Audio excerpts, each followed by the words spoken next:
ডোমজুড় সোনার দোকান ডাকাতির ঘটনায় বিহার পুলিশের এসটিএফ এবং হাওড়া সিটি পুলিশের গোয়েন্দাদের হাতে এখনো পর্যন্ত এক মহিলা সহ 5 জনকে গ্রেফতার করা হয়েছে। হাওড়া সিটি পুলিশ সূত্রে খবর, এই ডাকাতির পেছনে কিংপিন রবীন্দ্র সাহানি। তাকে সব রকম সাহায্য করে এক গৃহবধূ আশা দেবী ওরফে চাচি। এছাড়াও রয়েছে বিকাশ কুমার ঝা, অলোক কুমার পাঠক এবং মনীশ কুমার মাহাতো।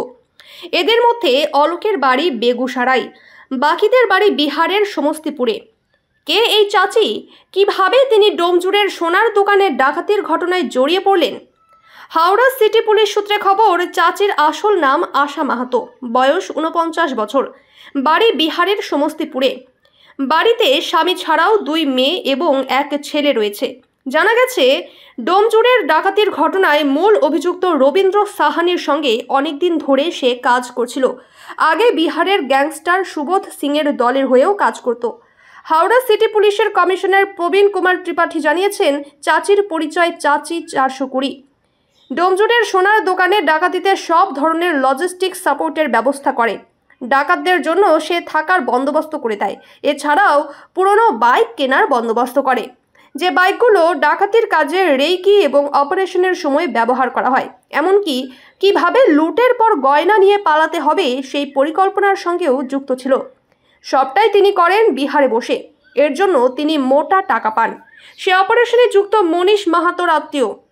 পুলিশ সূত্রে খবর, ডাকাতির ঘটনার অন্যতম অভিযুক্ত মনীশ মাহাতো চাচির আত্মীয়। তিনি ডোমজুড়ের আলমপুরে রবীন্দ্র সাহানির সঙ্গে ভাড়া বাড়িতে থাকত। গত 11 জুন দুপুরবেলায় ডাকাতির সময় মোট 6 জন ডাকাত টোটাল অপারেশন করে। সেই দিন ডাকাতরা প্রায় 4 কোটি টাকার সোনা এবং হীরের গয়না লুট করে চম্পট দেয়। দোকানে রিভলভার হাতে ঢুকেছিল মনীশ মাহাতো এবং বিকাশ ঝা। বাইরে আরও 2 জন অপেক্ষা করছিল। ডাকাতির পর জাতীয় সড়ক ধরে তারা ডানকুনির দিকে চম্পট দেয়। রাস্তায় জামা কাপড় বদলে ফেলে। জনাই স্টেশনের কাছে বাইক ফেলে তাদের কয়েকজন ট্রেন ধরে বিহারে পালায়। হাওড়া সিটি পুলিশের গোয়েন্দারা সিসিটিভি ফুটেজের পরীক্ষা এবং হিন্দি ভাষায় কথার সূত্র ধরে ডাকাতিতে বিহারের যোগ খুঁজে পান। সিট গঠন করা হয়। সেই সিটের অফিসাররা বিহার পুলিশের এসটিএফ এর সঙ্গে কাজ করে এই ঘটনার কিনারা করেন। ধৃতদের ট্রানজিট রিমান্ডে হাওড়ায় নিয়ে আসা হবে। তবে প্রাথমিক তদন্তে পুলিশ জানিয়েছে, ডাকাতরা লুটের গয়না বিক্রি করে দিয়েছে এবং তা গলিয়ে ফেলার সম্ভাবনা আছে। এদিকে ডোমজুড়ের ওই সোনার দোকানের মালিক শঙ্কর দাস জানিয়েছেন, গ্রেফতার সম্পর্কে এখনও পুলিশ তাদের কিছু জানায়নি। সোনার গয়না উদ্ধার হয়েছে কিনা সে সম্পর্কে কিছুই তারা জানেন না। তারা চাইছেন পুলিশ খোয়া যাওয়া গয়না ফেরতের ব্যবস্থা করুক। ডোমজুড় ব্যবসায়ী কল্যাণ সমিতির পক্ষ থেকে জানানো হয়েছে, ঘটনার পর ডোমজুড় থানার পক্ষ থেকে পুলিশের নজরদারি বাড়ানো হয়েছে। তবে তারা এখনও আতঙ্কে রয়েছেন। তারা চাইছেন ধৃত ডাকাতদের তাদের দেখানো হোক। 11 জুন একটা ঘটনা ঘটে, ডোমজুড়ের একটা শোরুমে ডাকাতি হয়। তার মধ্যে আমরা সিসিটিভি ফুটেজে দেখলাম কি 4 জন আর্মস সহ ওখানে শোরুমের ভিতরে ঢুকে ওখান থেকে 1 থেকে 1.5 কেজি মতো সোনা, ওখান থেকে সোনার যে অর্নামেন্টস ছিল ওটা নিয়ে পালিয়ে যায়। তারপরেই একটা স্পেশাল টিম আমরা এখানে ফর্ম করি, যার মধ্যে ডিডির অফিসাররা থাকে। মেনলি এসিপি ডিডি উনি আছেন মমিতা দাস ঘোষ, ইন্সপেক্টর সুদীপ্ত পানিগ্রাহী, ইন্সপেক্টর শীর্ষেন্দু কুন্ডু আর ডোমজুড় থানার কিছু অফিসারকে নিয়ে একটা টিম ফর্ম করে।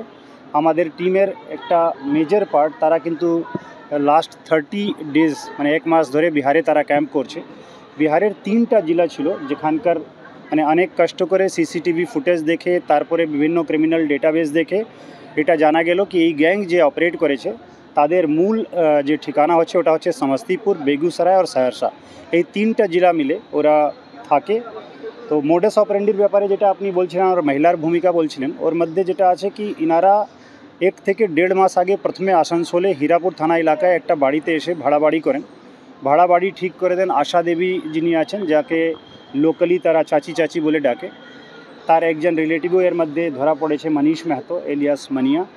ও এখন জেলে আছে বিহারে। আমরা ট্রানজিট রিমান্ডে নিয়ে আসবো কিছুদিন মধ্যেই। তো চাচি ওই মনীষের মাধ্যমে ওখানে একটা ভাড়া বাড়ি ঠিক করে এনাদের যে ক্রাইম করার জন্য বাইক দরকার ছিল ওটা চাচিরই একটা আত্মীয়, চাচির মাধ্যমে যোগাযোগ রেখে সেকেন্ড হ্যান্ড বাইকগুলো কিনতে হেল্প করে। ইনারা মে মাসে এখানে চলে আসেন। আঙ্কুরহাটিতে একটা জায়গা ভাড়া বাড়ি করে, কালীতলা বলে জায়গা আছে, ওখানে থাকেন। ওখান থেকে রেগুলার ইনারা রেকি করতে যেতেন ডোমজুড়ের আশেপাশে যে দোকানগুলো আছে। টার্গেট যেটা ছিল কি এমন একটা দোকান সিলেক্ট করা যেখানে বাইরে থেকে কিছু বোঝা না যায়। এই দোকান যেখানে শোরুমে ডাকাতি হয়েছে আপনারা দেখবেন ওখানে যদি ভিতরে ঢুকে কোনো অ্যাক্টিভিটিস হয় তাহলে বাইরে থেকে ওটা জানা খুবই মুশকিল। তো সেই জন্য ওনারা এমন একটা শোরুম চুজ করলেন যেখানে বাইরে থেকে যদি পুলিশের গাড়িও পেরিয়ে যায় তাহলে কিন্তু কোনো যদি কেওস না হয়, কোনো শব্দ বাইরে না আসে, তাহলে কিন্তু কোনো ঘটনার ব্যাপারে জানা খুব ডিফিকাল্ট। তো আমাদের কাছে এক্সেপ্ট সিসিটিভি ফুটেজ কোনো একটা ক্লু ছিল না। আমরা পুরো টিম আমাদের ডিডি ও ডোমজুর থানা সকলে মিলে অনেকগুলো সিসিটিভি ফুটেজ দেখা হলো। দেখা গেল কি টিম ডানকুনি মাইতিপাড়া হয়ে দুর্গাপুর এক্সপ্রেসওয়ে দিয়ে একটা পার্ট চলে গেছে আর কিছু লোক ট্রেনে চলে গেছে। তারপরে আমরা বুঝলাম কি এটা মোরাললেস কনফার্ম হচ্ছে কি বিহারের দিকের কোনো গ্যাং এর মধ্যে অপারেট করেছে, কারণ আমাদের আগেও অভিজ্ঞতা আছে। বিগত 2-3 বছর মধ্যে অনেকগুলো ঘটনা বিভিন্ন থানা এলাকায় ঘটেছে যার মধ্যে বিহারের গ্যাংরা সোনার যে জুয়েলারি শোরুম থাকে, মুথুট ফিন্যান্স, মাল্লাপুরম ফিন্যান্স, এদেরকে টার্গেট করেছে। সুবোধের গ্যাংয়ের উপরেও আমাদের সন্দেহ ছিল। তো ইনভেস্টিগেশনে যেটা পাওয়া গেল কি এরা আগে সুবোধের সঙ্গে কাজ করতো, বাট অ্যাট প্রেজেন্ট এরা নিজের একটা গ্রুপ ফর্ম করেছে। তার মধ্যে আশা দেবী হচ্ছেন পুরো লজিস্টিক্স সাপোর্ট করা। এখান থেকে পালিয়ে যাওয়ার পরে আশা দেবী এদের থাকার ব্যবস্থা বিভিন্ন জায়গা করে দিয়েছেন। যখনই কোনো জায়গা পুলিশের রেড হচ্ছে সঙ্গে সঙ্গে ঠিকানা চেঞ্জ করে অন্য জায়গায় ব্যবস্থা করে দেওয়া। জুয়েলারি ডিসপোজাল কীভাবে হবে ওখানকার লোকাল জুয়েলার্সদের সঙ্গে টাই আপ করে জুয়েলারি ডিসপোজালে হেল্প করা। গাড়ির কথা আমি আগেই বললাম। তো আজকে আমরা 2 জনকে ট্রানজিট রিমান্ডে নিয়ে এসেছি। তার মধ্যে আশা দেবী এলিয়াস চাচি একজন আছেন মহিলা, যার কথা বলছিলাম, তার বাড়ি হচ্ছে সমস্তিপুর দৌলসিং সরাই থানা এলাকায়। আর সেকেন্ড পার্সন আছেন আলোক কুমার পাঠক, ওনার বাড়ি হচ্ছে বেগুসরায়। এর ছাড়া আমরা অ্যারেস্ট করেছি রবীন্দ্র সাহিনীকে, মনীষ মেহতো এলিয়াস মানিয়া और বিকাশ ঝা। 5 জনকে আমরা এখনও পর্যন্ত এই কেসে ধরতে পেরেছি। কিন্তু এই কেসে মূল পান্ডা যে ছিল বিকাশ ঝা আর মনীষ, যারা মেন লিড রোল প্লে করেছিল অন গ্রাউন্ড পিওতে শোরুমে ঢুকে, তারা কাস্টাডিতে আছে। তাদেরকে খুব শীঘ্রই আমরা নিয়ে আসবো। তারা এখন জেলে আছে, জেসিতে আছে। আর 1-2 জন আর যারা এর মধ্যে কিছু সাপোর্টিভ রোল প্লে করেছিল, মাল ডিসপোজাল থেকে শুরু করে অনেক কিছু জুয়েলারি শপের ওনাররাও আছে, তাদের উপরে আমরা নজর রেখেছি, রেড হয়েছে। কিছু ইনপুট আমরা পেয়েছি যারা রেকিতে হেল্প করতো তাদেরকে আমরা নজরে রেখেছি। এখনও তাদের এগেনস্টে আমরা কোনো অ্যাকশন নেইনি, কারণ ডাইরেক্ট এভিডেন্স ক্রাইম মধ্যে এখনও পর্যন্ত আমরা তার পাইনি, বাট তাদের ভূমিকা নিয়ে একটা সাসপিশন আছে। এই চাচি কতদিন ধরে এই ধরনের ক্রাইমে হেল্প করছে? আমরা বিহার পুলিশ সঙ্গে কথা বলেছি, চাচির ডাইরেক্ট কোনো ভূমিকা ওনারা ওখানে পাননি। মোস্টলি যেটা দেখা যায় কি এই ধরনের ক্রিমিনাল কিন্তু বাইরের রাজ্যে বেশি ক্রাইম করে, যাতে লোকাল তার সাপোর্ট সিস্টেম মধ্যে কোনো বাধা না হয়। তো সমস্তিপুরের যেখানে ইনার বাড়ি আছে ওই জায়গায় ইনার এগেনস্টে কোনো ক্রিমিনাল রেকর্ড নেই, বাট বিকাশ ঝা, মনীষ মেহতো ইনাদের এগেনস্টে ক্রিমিনাল কেসেজ আছে। আর স্পেশালি মনীষের এগেনস্টে, রবীন্দ্র সাইনির এগেনস্টে অনেকগুলো কেস আছে।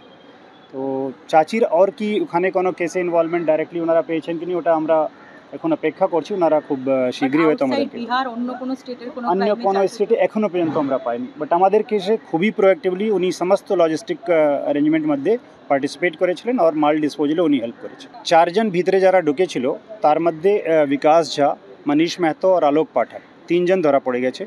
বাকি তদন্তের স্বার্থে আর ডিটেলস বলছি না, বাট 1 জন বাকি আছে যারা ভিতরে ছিল। আর বাকি মাল যারা নিয়েছিল তাদের মধ্যে একজন ছিল রবীন্দ্র সাহনি, সে ধরা পড়ে গেছে। আর একজনের খোঁজে এখনো তল্লাশি চলছে। আপনারা 5 জনের মধ্যে 2 জনের কাস্টাডি পেয়েছেন, বাকি 3 জন কি? বাকি 3 জন উইদিন এ উইক আমরা আশা করছি পেয়ে যাব।